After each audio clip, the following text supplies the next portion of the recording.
আমরা এই শাহালি মার্কেটে এসে যেটি দেখলাম যে গত কয়েকদিনের তুলনায় আজকের পেঁয়াজের বাজার অনেকটাই কমতের দিকে। গতকাল যে পেঁয়াজটা বিক্রি হয়েছে 55 টাকা, সেই পেঁয়াজটি আজকে বিক্রি হচ্ছে 50 টাকা।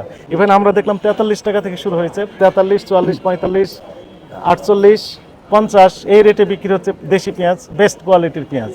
এবং ব্যবসায়ীরা বলছেন যে গত দিনের তুলনায় কমেছে এবং এই বাজারটা আরও কমতির দিকে। আমরা আশা করছি যে 50-এর ভিতরেই থাকবে, এটি পজিটিভ সাইন। একই সাথে আমরা আলুর যে বাজার দেখলাম 11 টাকা 12 টাকা কেজি দরে বিক্রি হচ্ছে, এটি আসলে দুঃখজনক বিষয়। কারণ কৃষকের বিষয়টা আমাদের মাথায় নিতে হয়, কারণ তাদের তো উৎপাদনের খরচ রয়েছে। উৎপাদন খরচ সহ তারা অল্প যদি একটা বেনিফিট যদি না পায়, তাহলে তারা আগ্রহ হারিয়ে ফেলবে। এমনকি যদি হয় যে পরবর্তী বছর তারা মনক্ষুণ্ণ হয়ে এই আলুর উৎপাদন বন্ধ করে দিয়েছে, তাহলে আমরা সামনের বছর আবার ক্রাইসিসের ভিতরে যেন না পড়ে যাই। এজন্য তাদের একটা যৌক্তিক লাভ সহ লাভ দিতে হবে, এই বিষয়টা আমাদের নজরদারিতে থাকবে। একই সাথে আমরা চালের বাজার নিয়ে অনেক কমপ্লেন ছিল। আমরা যেটি দেখলাম আজকে যে চালের বাজার গত দিনের তুলনায় কমতির দিকে, 200-300 টাকা করে বস্তাপতি কমেছে, সেটি আমাদের ব্যবসায়ীরা জানিয়েছেন। এবং এই বাজারটা সামনের দিকে আরও কমার দিকে যাচ্ছে। ব্রয়লার মুরগি আমরা দেখলাম যে 160 টাকা কেজি দরে খুচরা পর্যায়ে বিক্রি হচ্ছে, এবং যে কক মুরগি বা সোনালী মুরগি যাকে আমরা যেটি বলি, সেটি বিক্রি হচ্ছে 255 টাকা প্রতি কেজি খুচরা পর্যায়ে।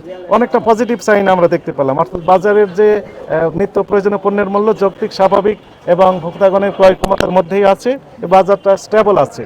এই স্টেবল করার জন্য মূলত আমাদের যে কার্যক্রম, সাপ্লাই চেইন ম্যানেজমেন্ট থেকে শুরু করে এই ডিস্ট্রিবিউশন, অর্থাৎ একদম এন্ড পর্যায়ে যে বিক্রিটা হচ্ছে, সেটাও কোনো ধরনের যেন কারচুপি করে এই সকল পণ্যের মূল্য অযৌক্তিকভাবে বাড়িয়ে দিতে যেন না পারে, সেই বিষয়ে আমরা কার্যক্রম পরিচালনা করছি। এই আমাদের কার্যক্রম জনস্বার্থে চলমান থাকবে। আমাদের প্রথমত টার্গেট ছিল যে সাপ্লাই চেইন ম্যানেজমেন্ট যেন ঠিক থাকে, তো আমরা এটি নিয়ে কাজ করেছি। একই সাথে পাইকারি যে আড়তগুলো রয়েছে, ঢাকা মহানগরের যে শ্যামবাজার আছে, সাদেক খান কৃষি মার্কেট রয়েছে, মোহাম্মদপুর যে কৃষি মার্কেট রয়েছে, সেখানে যাত্রাবাড়ি কৃষি মার্কেট এবং এই মিরপুর শাহালি মার্কেট সহ গুরুত্বপূর্ণ মার্কেট যেখানে এই আড়ত রয়েছে পেঁয়াজের, সেখানে মূলত প্রথমত আমরা টার্গেট নিয়েছি যে তদারকি কার্যক্রম পরিচালনার জন্য। খুচরা ব্যবসায়ীরা এই আড়ত থেকেই মূলত এই পেঁয়াজগুলো ক্রয় করেন এবং তারা কাস্টমারের কাছে সরাসরি বিক্রি করেন। তো আমরা যদি আড়ত পর্যায়ে ঠিকঠাক রাখতে পারি, দামটা যৌক্তিক স্বাভাবিক রাখতে পারি, তাহলে খুচরা পর্যায়ে অটোমেটিক্যালি কমে যাওয়ার কথা। এবং কিছুটা প্রভাব আমরা দেখতে পেয়েছি। খুচরা পর্যায়ে গতদিন আমরা দেখলাম যে 55 টাকা করে ভ্যানে করে বিক্রি করছে, এর একটা প্রভাব পড়েছে।